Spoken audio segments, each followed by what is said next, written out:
How many people have a ceiling fan in their homes? Raise your hands. Okay, most people do. I read a comment the other day on Twitter. The person purchased a ceiling fan. They spent a lot of money on this and now it's not working. Well, I wanted to respond to that problem. Take a look. Now, a couple of things you need to check and see, depending on the brand or manufacturer of the ceiling fan. Some have that little rubber flywheel that's right where the blade arms attach to the motor. There's like a little rubber flywheel. Sometimes that may drop and then rub on the housing of that light kit that's below it. And some don't have that. But this person did have a rubber flywheel that has apparently dropped. And what happens is, when the flywheel drops, where the blades are attached to, it just drags on top of that little switch housing where the light kit would normally attach to. So when the blades turn, it just slowly turns and just stops. So the weight of it just pulls it down.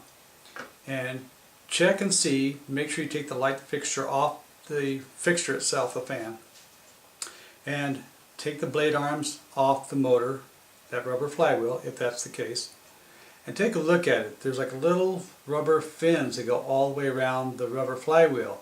If they're cracked, sounds like it's a defective flywheel and it's going to droop down. So you'll need to have that replaced. Once you replace that flywheel, you put it back on there, put it back up. There's like a little set screw that holds it in place so it doesn't drop down on that little shaft that's on the ceiling fan. And 99% of the time, that's the culprit. So if you can see right here, this is the photo of a flywheel. This is what the flywheel looks like.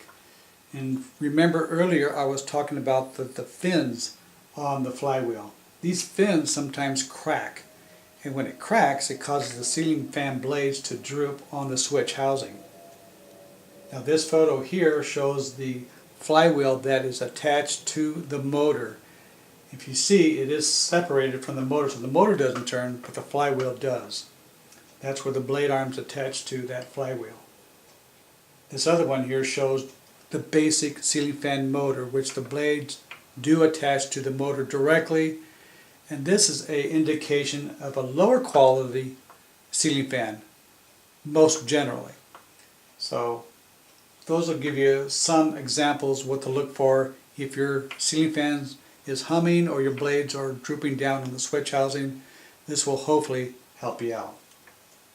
If you have any comments or suggestions on this video, you know what to do. Put your comments on the bottom and I will respond to it.